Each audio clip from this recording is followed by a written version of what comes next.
විභාගයට අහන ප්‍රශ්නවලට හරියටම උත්තර ලියන්නේ කොහොමද කියලා තමයි අද මම කතා කරන්න බලාපොරොත්තු වෙන්නේ. මම ඒකට 10 වසර භූගෝල විද්‍යාව දෙවෙනි පත්‍රයේ දෙවෙනි කොටසට අදාළ ප්‍රශ්න 2කට උත්තර ලියන විදිය සාකච්ඡා කරනවා. ඊට කලින් මට හිතුණා ඔයාලට පොඩි මැජික් එකක් කියලා දෙන්න. පොඩි කිව්වට ඒක එකපාරටම කරන්න පුළුවන් දෙයක් නෙමෙයි. මම ඒක කියලා දුන්නම ඔයාලා ඒක හොඳට ප්‍රැක්ටිස් කරන්න ඕන. ඔයාලා ඒක ප්‍රැක්ටිස් කරන තරමට තමයි මේ මැජික් එක හරියන්නේ. ඔයාලා ප්‍රශ්නයකට උත්තර ලියන්න කලින් ප්‍රශ්නය සම්පූර්ණයෙන්ම කියවන්න ඕන. මම ඒකෙන් අදහස් කරන්නේ විශේෂයෙන් රචනා ප්‍රශ්නවල එක ප්‍රශ්නයක කොටස් කීපයක් තියෙනවනේ. එතකොට ඒ කොටස් ඔක්කොම එකපාර කියවලා ඉන්න ඕන. මොකද සමහර වෙලාවට පළවෙනි කොටසෙන් අහන ප්‍රශ්නය අනිත් කොටස් වලට සම්බන්ධ වෙන්න පුළුවන්. එතකොට අපි උත්තරේ ලියන්න කලින් අදාළ විෂය කරුණු ගොනු කරගන්න ලේසි වෙනවා. උදාහරණයක් විදියට මේ ප්‍රශ්නය බලන්නකෝ. මේකේ පළවෙනි ප්‍රශ්නේ පළවෙනි කොටසෙන් කියන්නේ පෘථිවි උපපද්ධති 4න් දෙකක් නම් කරන්න. ඊළඟ ප්‍රශ්නෙන් කියනවා ඉන් එක් පද්ධතියක් පිළිබඳ කෙටියෙන් විස්තර කරන්න. මේ වගේ ප්‍රශ්න ආවහම අපි පළවෙනි කොටසට දෙන උත්තරයෙන් තමයි දෙවෙනි කොටසත් ලියන්න ඕන. එතකොට පළවෙනි කොටසට දෙන උත්තරේ වායුගෝලය, ජලගෝලය, ශිලාගෝලය, ජෛවගෝලය යන 4න් ඕනම දෙකක් ලියන්න පුළුවන්. හැබැයි ඒ ලියන දෙකෙන් එකක් ඔයාට හොඳට විස්තර කරන්න පුළුවන් වෙන්න ඕන. කරුණු මතක තියෙන එකක් වෙන්න ඕන. මේ ප්‍රශ්නය මම උදාහරණයක් විදියට තමයි ගත්තේ. මම හිතනවා ඔයාලට මම කියපු දේ තේරෙන්නේ නැති කියලා. අනිත් එක තමයි ප්‍රශ්නයට අදාළ ලකුණු ගැන සැලකිලිමත් වෙන්න ඕන. මොකද සමහර වෙලාවට ලකුණු දෙකක් වගේ තියෙන ඒවට ගොඩක් වෙලාව අරගෙන අපි විස්තර කරන්න යනවනේ. එතකොට අපි හිතාගෙන ඉන්නවා අපි හොඳට උත්තර ලිව්වා කියලා. ඒත් ලකුණු නැහැ. මොකද අපි කොච්චර හොඳට ලිව්වත් ඒ උත්තරයට දෙන්න පුළුවන් උපරිම ලකුණු 2යි. ඒ නිසා උත්තර ලියන්න කලින් ලකුණු කීයක් දෙනවද බලලා ඒ උපරිම ලකුණු වලට සාධාරණ වෙන්න විෂය කරුණු ඇතුළත්ව උත්තරේ ලියන්න ඕන. උදාහරණයක් විදියට ලකුණු 5ක් දෙන ප්‍රශ්නයකට උත්තර ලියනකොට ප්‍රධාන විෂය කරුණු 2ක් හෝ 3ක් සහිතව පැහැදිලි විස්තර කිරීමක් අවශ්‍ය වෙනවා. උත්තරයට ලියන ප්‍රමාණය ඔයාගේ ලිවීමේ වේගයත් එක්ක ඔයාම තීරණය කරන්න ඕන. ඔයාට ගොඩක් වේගෙන් ලියන්න අමාරුයි නම් බොරු වැල්වටාරම් ලියන්නේ නැතුව ප්‍රශ්නයට අදාළම විෂය කරුණු ඇතුළත් කරලා ප්‍රමාණවත් උත්තරයක් ලිව්වත් ඔයාට ලකුණු ගන්න පුළුවන්. තව දෙයක් තමයි භාෂා ශෛලිය. ඒ කියන්නේ අපි උත්තර ලියන විදිය. කතා කරන භාෂාවෙන්ද ලියන භාෂාවෙන්ද කියන එක. ගොඩක් වෙලාවට ලියන භාෂාවෙන් අපි උත්තර ලියන්න උත්සාහ කරොත් ඒකේ අපේ උත්තරේ තියෙන වටිනාකම වැඩි වෙනවා. අනිත් එක තමයි එක එක සබ්ජෙක්ට් වල ඒ සබ්ජෙක්ට් එකටම ආවේනික වුණ ටෙක්නිකල් වර්ඩ්ස් ටිකක් තියෙනවා. ඒවා අපි උත්තර ලියනකොට භාවිතා කරන්නත් ඕන. ඔයාලගේ පෙළ පොතේ පාඩමක් අවසානයේ ඒ වචන වෙනමම ලිස්ට් එකක් තියෙනවා. ඒ ගැනත් අධ්‍යයනය කරලා බලන්න. අනිත් එක තමයි ඔයා ලියන පිළිතුරු ප්‍රශ්න අංකවලට අදාළව පැහැදිලිව ලියන්න ඕන. ඔයාගේ පිළිතුරු පත්‍රය අපැහැදිලි නම් ඒකෙන් ඔයාට අවාසියක් වෙන්න පුළුවන්. මොකද ගුරුවරු ගොඩක් ප්‍රශ්න පත්‍ර බලනවනේ. ගොඩක් මහන්සි වෙනවා. ඔයා ලියලා තියෙන දේවල් අපැහැදිලි නම් ඒත් ගුරුවරයා අමාරුවෙන් හරි බලන්න. හැබැයි ඔයා පැහැදිලිව නිවැරදිව අනවශ්‍ය වැල්වටාරම් නැතිව ලියලා තියෙනවා නම් ගොඩක් වෙලාවට එතකොට ඒ අයට උපරිම ලකුණු ලබා දෙන්න වැඩි නැඹුරුතාවයක් තියෙන්න පුළුවන්. ඒක තේරෙන්න නම් ඔයාලත් නිකමට හරි උත්තර පත්‍රයක් බලලා තියෙන්න ඕනේ. සමහර උත්තර පත්‍ර දැක්කම ඇත්තටම ආසාවෙන් බලන්න හිතෙනවා. ඒත් සමහර ඒවා දැක්කහම බලන්න කම්මැලි. ඒ තරමටම අපැහැදිලි. කියව ගන්නත් බෑ. ඒක ඔයාට අවාසියක් වෙන්න පුළුවන්. ඒ නිසා පුළුවන් තරම් නිවැරදි පිළිතුරු පැහැදිලිව ලියන්න උත්සාහ කරන්න. බලන්න ආස හිතෙන විදියට උත්තර ලියන්නේ කොහොමද කියලා මම ඔයාලට මේ වීඩියෝ එකේ ඉස්සරහට කියලා දෙනවා. වැදගත්ම මැජික් එක තමයි ප්‍රශ්නයක් කියවුවම ඒ ප්‍රශ්නයෙන් ඉලක්ක කරන උත්තරය මොන වගේ වෙන්න ඕනද කියලා ඔයාට දැනෙන්න ඕන. ඒකනේ ගොඩක් අය කියන්නේ පාඩම් කරාට විතරක් හරියන්නේ නැහැ, පේපර් කරන්නත් ඕන කියලා.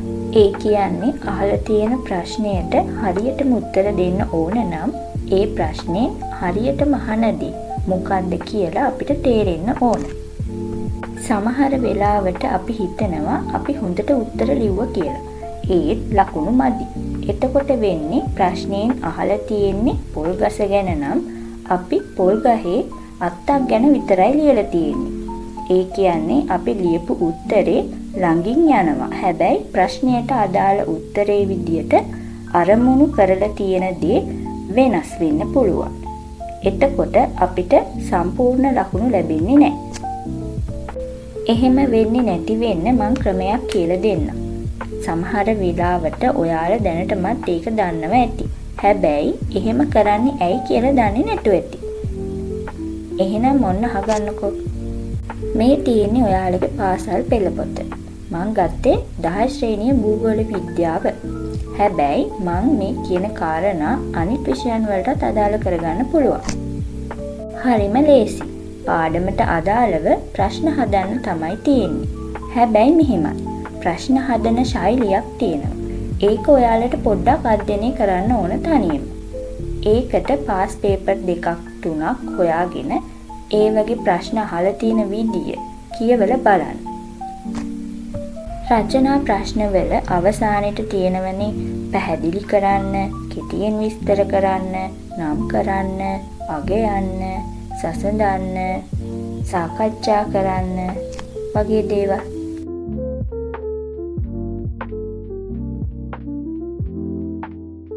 උදාහරණයක් විදියට කිව්වොත් කරුණු දෙකක් ඇසුරින් විස්තර කරන්න වගේ අහනකොට ඔයාට විස්තර කරන්න පුළුවන් කරුණු දෙකක් මුලින් ලියන්න ඕන. ඊට පස්සේ ඡේද දෙකකින් ඒ කරුණු දෙක විස්තර කරන්න ඕන. හැබැයි ඔයාලා O level, A level නැත්නම් යුනිවර්සිටි level එක වුණත් ඒ level වලට අදාළව ප්‍රශ්න අහන ශෛලිය ඇඩ්වාන්ස් වෙනවා. එතකොට ඒ රටාව අධ්‍යයනය කරන්න ඕන. ඒ වගේම තමයි උත්තර ලියන විදියත් ඇඩ්වාන්ස් කරන්න ඕන. මොකද O level වගේ නෙමෙයි A level. A level වගේ නෙමෙයි ඊටත් ඉහළ යුනිවර්සිටි level එක එක්සෑම් එකක් වුණාම. ඔයා ඒ ශෛලියට හුරු වුණාම තියෙන වාසිය තමයි ප්‍රශ්නයක් දැක්කම ඒක කියවලා බැලුවම එයාලා අපෙන් අහනදී ටාගට් කරන දේ මොකක්ද කියලා හරියටම තේරෙන්න ගන්නවා. එතකොට ඒකට අදාළව අපේ දැනුම ගොනු කරගන්න පහසු වෙනවා. හරි. මං හිතනවා අද මං ඔයාලට කියපු දේවල් තේරෙන්නේ නැති කියලා. මොනවා හරි අපහැදිලි තැනක් තියෙනවා නම් අහන්න පුළුවන්. කලින් වීඩියෝ එක ළමයි කියලා තිබුණා පේපර් එකක් කරන්න කියලා. හැබැයි අද නම් සම්පූර්ණ පේපර් එකක් ගැන කතා කරන්න වෙන්නේ නැහැ. ඒත් මට හිතුණා මාළු අල්ලලා දෙන්නේ නැතුව මාළු අල්ලගන්න විදිය ගැන කියලා දෙන්න. ඒ නිසා තමයි මම මේ වගේ වීඩියෝ එකක් කරන්න හිතුවේ. අපි දැන් බලමු ප්‍රශ්නයකට උත්තර ලියන විදිය. හරි, අපි ප්‍රශ්නය සම්පූර්ණයෙන්ම කියවලා ඉන්න ඕනි ඉස්සෙල්ලම. පළවෙනි ප්‍රශ්නේ කොටස් 3ක් තියෙනවා. ඒකෙන් තුන්වෙනි කොටස තව කොටස් 2ක් තියෙනවා. එතකොට පළවෙනි කොටස වායුගෝලයේ සංයුතිය අනුව ප්‍රධාන වායු වර්ග දෙකක් නම් කරන්න. ඒකට ලකුණු දෙකක් තියෙනවා. දෙවෙනි එක මිනිසාට වායුගෝලයෙන් ඇති ප්‍රයෝජන 3ක් දක්වන්න.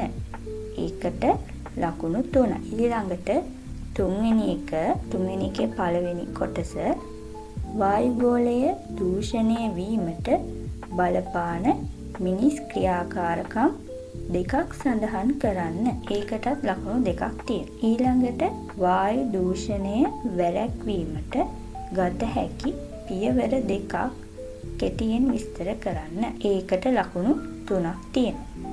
හරි, දැන් අපි ප්‍රශ්නය සම්පූර්ණයෙන්ම කියෙව්වා. ඊළඟට තමයි අපි උත්තර ලියන්න පටන් ගන්න. වායුගෝලයේ සංයුතිය අනුව ප්‍රධාන වායු වර්ග දෙකක්. වැඩිපුරම තියෙන්නේ නයිට්‍රජන් වායුව. ඊළඟට තියෙන්නේ ඔක්සිජන් වායුව. එතකොට අපි ඒකේ උත්තරේ මෙන්න මේ විදිහට පිළිවෙලට ලියන්න පුළුවන්. ඊළඟට අපෙන් අහන ප්‍රශ්නේ තමයි මිනිසාට වායුගෝලයෙන් ඇති ප්‍රයෝජන 3ක් දක්වන්න. ඉස්සෙල්ලම කියන්නකෝ මිනිසාට ගොඩක්ම අත්‍යවශ්‍ය දේ මොකද්ද ජීවත් වෙන්න?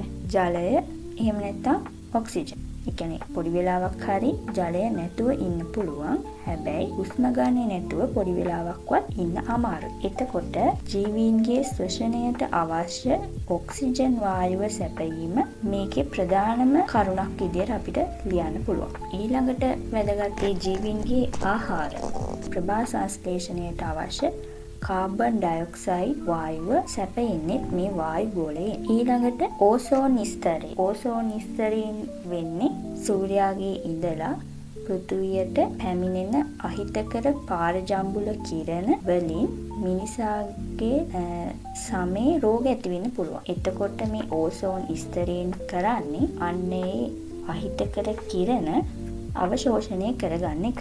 ඊළඟට තව දෙයක් තමයි උෂ්ණත්වය පාලනය වීම. ඒ කියන්නේ සුළං හැමීම නිසා තමයි උෂ්ණත්වය පාලනය වෙන්නේ. එතකොට මෙන්න මේ විදිහට ඒකේ උත්තරේ දාන්න පුළුවන්. ඒකෙන් අපි අහන්නේ මිනිසාට වායුගෝලයෙන් ඇති ප්‍රයෝජන 3ක් දක්වන්න කියලා. එතකොට මේ ප්‍රයෝජන 3ක් අපිට මෙහෙම මේකෙන් ඕනම 3ක් ලියන්න පුළුවන්. තව ඔයාලට මතක් වෙන ඒවා තියෙනවා නම් ඒ කමක් නැහැ. ඊළඟට අපි බලමු තුන්වෙනි ප්‍රශ්නේ. ඒකේ අහන්නේ වායුගෝලය දූෂණය වීමට බලපාන මිනිස් ක්‍රියාකාරකම් දෙකක් සඳහන් කරන්න.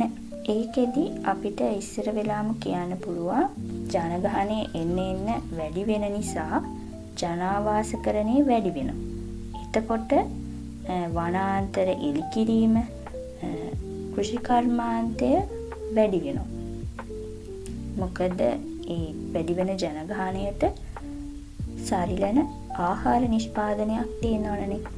එතකොට මේ දේවල් වලට වනාන්තර එලි කරලා තමයි භූමිය ප්‍රයෝජනයට ගන්න.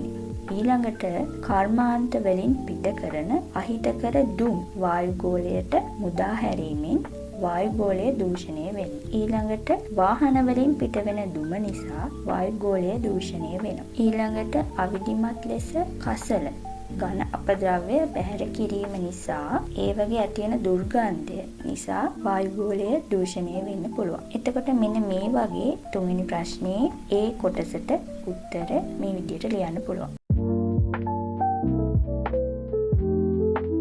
ඊළඟට අපෙන් අහන්නේ ඒ වගේ වායු දූෂණය වැළැක්වීමට ගන්න පුළුවන් පියවර දෙකක්. ඒ දෙක කෙටියෙන් විස්තර කරන්නත් ඕන. ඒකට අපිට උත්තර ගන්නකොට මෙන්න මේ තියෙන දේවල් වලටම විසඳුමක් විදියට මතක් කරගන්න පුළුවන්. වන විනාශය වළක්ව ගන්න නම් ඒක අවම කරගන්නවත් පුළුවන්. රුක් රෝපණ වැඩසටහන් ක්‍රියාත්මක කිරීම.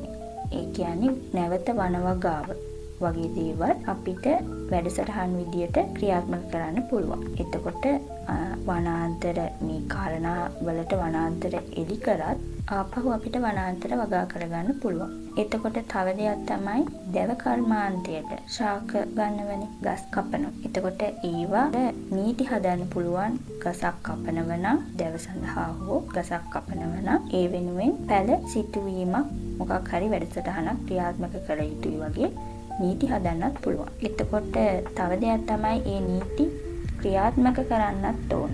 ඒව ක්‍රියාත්මක කරන්න පුළුවන් නිලධාරීන් පිරිසක් ඉන්නත් ඕන. ඒව ගැන ජනතාව දැනුවත් කරන්නත් ඕන.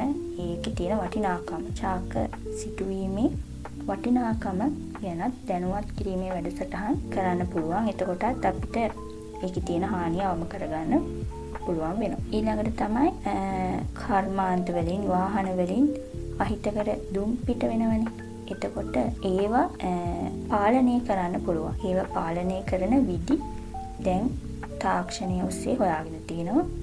ඒ වගේ දේවල් ඉතින්ට යෝජනා කරන්න පුළුවන්. ඊළඟට තව එකක් තමයි අවිධිමත් ලෙස කසල බැහැර කිරීම වළක්ව ගන්න නම් විධිමත් ලෙස ක්‍රමවත් කසල බැහැර කිරීමේ ක්‍රමවේද අනුගමනය කරන්න පුළුවන්. එතකොට ඒකට අදාළ උත්තරේ මෙන්න මේ විදියට කරුණු විදියට කියන්න පුළුවන්. ඊට පස්සේ මේකේ අපිට විස්තර කරන්න පුළුවන් කරුණු දෙකක් ඡේද දෙකකින් විස්තර කරන්න පුළුවන්. පළවෙනි කරුණ එක ඡේදයක් ඉස්සර වෙලාම ඡේදේ. ඊළඟ කරුණ ඊළඟ ඡේදෙන් අපිට විස්තර කරන්න කරුණු තියෙන විදියට අපි කරුණු දෙකක් තෝරගෙන ඒක විස්තර කරන්න පුළුවන්. ඊළඟට අපි බලමු තව ප්‍රශ්නයක්. ඒකේ තියෙනවා ඒත් අර වගේම කොටස් තුනක් තියෙනවා. තුන්වෙනි කොටස තවත් කොටස් දෙකක් තියෙනවා. එතකොට පළවෙනි ප්‍රශ්නේ තමයි පෘථිවි උපපද්ධති 4න් දෙකක් නම් කරන්න. ඒකේ ලකුණු දෙකක් තියෙනවා. ඊළඟට පෘථිවි ව්‍යුහයේ ප්‍රධාන කොටස් 3 නම් කරන්න. ඒකේ ලකුණු 3ක් තියෙනවා. ඊළඟට ශිලා ගෝලයෙන් මිනිසාට ඇති ප්‍රයෝජන දෙකක් සඳහන් කරන්න. ඒකේ ලකුණු දෙකක් තියෙනවා. ඊළඟට මිනිසා විසින් ශිලා ගෝලයේ සම්පත් ප්‍රයෝජනයට ගැනීමේදී ඇතිවන බලපෑම් දෙකක් සඳහන් කරන්න. ඒකේ ලකුණු 3ක් තියෙනවා. එතකොට දැන් මෙතන කරුණු දෙකක් තියෙන එකේදී ලකුණු 3ක් දෙනව නම් අනිවාර්යෙන් අපි කරුණු දෙක එක්ක විස්තරාත්මකව සඳහන් කරන්න ඕන. එහෙම නැත්නම් අපිට අර ඉතුරු ලකුණු ටික හම්බ වෙන්නේ නැහනේ. හරි. ඊළඟට අපි බලමු පෘථිවි උපපද්ධති 4න් දෙකක්. පෘථිවි උපපද්ධති 4 තමයි වායු ගෝලය, ශිලා ගෝලය, ජල ගෝලය, ජෛව ගෝලය. එතකොට අපිට මේ 4න් කැමති දෙකක් නම් කරන්න පුළුවන්. ඒක අපිට ඊළඟ ප්‍රශ්න වලට ඇත්තට බලපාන්න නැති නිසා කැමති දෙකක් නම් කරන්න පුළුවන්. ඊළඟ ප්‍රශ්නෙන් අහන්නේ පෘථිවි ව්‍යුහයේ ප්‍රධාන කොටස් 3. ඒකත් අපිට කෙලින්ම කියන්න පුළුවන් කබොල, ප්‍රාවරණය, හරය. ඊළඟට තුන්වෙනි ප්‍රශ්නේ ශිලා ගෝලයෙන් මිනිසාට ඇති ප්‍රයෝජන දෙකක්. මේක කරුණු ලියන්න තියෙන එක. එතකොට මේකෙදි අර වගේ ඉස්සර වෙලාම තියෙන ප්‍රධානම කරුණ තමයි අපි පළවෙනියටම ලියන්න ඕන. ඒ කියන්නේ එහෙම නිශ්චිතයක් නැහැ. එහෙම ලිව්වොත් හොඳයි. ඒකෙදි ශිලා ගෝලය කියලා අපිට කියන්නේ පොළවනේ. ඉස්සර වෙලාම මිනිසාට තියෙන ප්‍රයෝජනය තමයි ජීවත් වෙන්න වාසස්ථානයක්. එහෙම නැත්නම් මාධ්‍යයක් විදියට භූමිය යොදා ගන්න පුළුවන්. ඊළඟට කෘෂිකාර්මික කටයුතු නැත්නම් වගා කිරීම සඳහා මාධ්‍යයක් විදියට භූමිය ප්‍රයෝජනවත් වෙනවා. ඒ කියන්නේ පස ප්‍රයෝජනවත් වෙනවනේ වගා කරන්න. ඒක. එතකොට තව එකක් තමයි ශිලා ගෝලයෙන් ලැබෙන විවිධ සම්පත්, ස්වාභාවික සම්පත් මිනිසාට ප්‍රයෝජනවත් වෙනවා. උදාහරණයක් විදියට යපස් වලින් යකඩ නිෂ්පාදනය කරනවා. තව ශිලා ගෝලයේ තියෙන එක ස්වාභාවික සම්පත් විස්තර කරන එක අර උදාහරණත් එක්ක දාලා විස්තර කරන්න පුළුවන්. එතකොට ඒක කරුණු විදියට මෙන්න මේ විදියට මම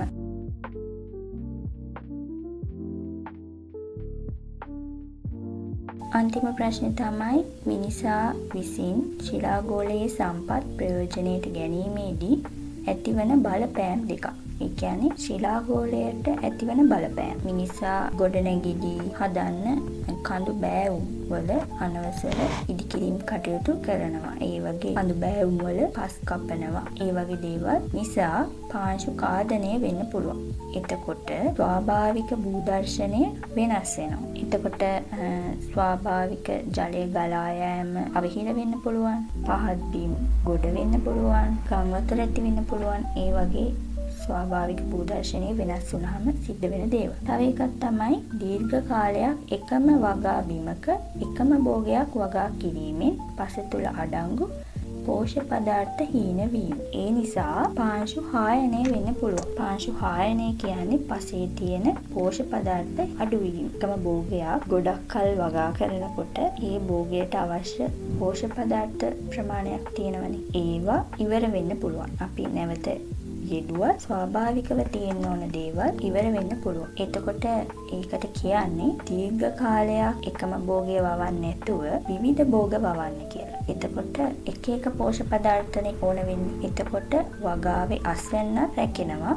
පාංශු හායනය අඩු වෙනවා. තව එකක් තමයි විවිධ සංවර්ධන කටයුතු වලදී උමම් මාර්ග වැනි ඉදිකිරීම නිසා භූගත ජල මට්ටම වෙනස් වෙන්න පුළුවන්. උමාවය වගේ උදාහරණ ගන්න පුළුවන්. අපි ඒ වගේ අත්දැකීමක් තියෙනවනේ භූගත ජල මට්ටම වෙනස් වුණා කියලා ජනතාවගේ චෝදනා වලට ලක් වුණා. ඒ වගේ අවස්ථා. ඒකට අපි මේකෙන් අහන්නේ බලපෑම් දෙකක් සඳහන් කරන්න කියලා.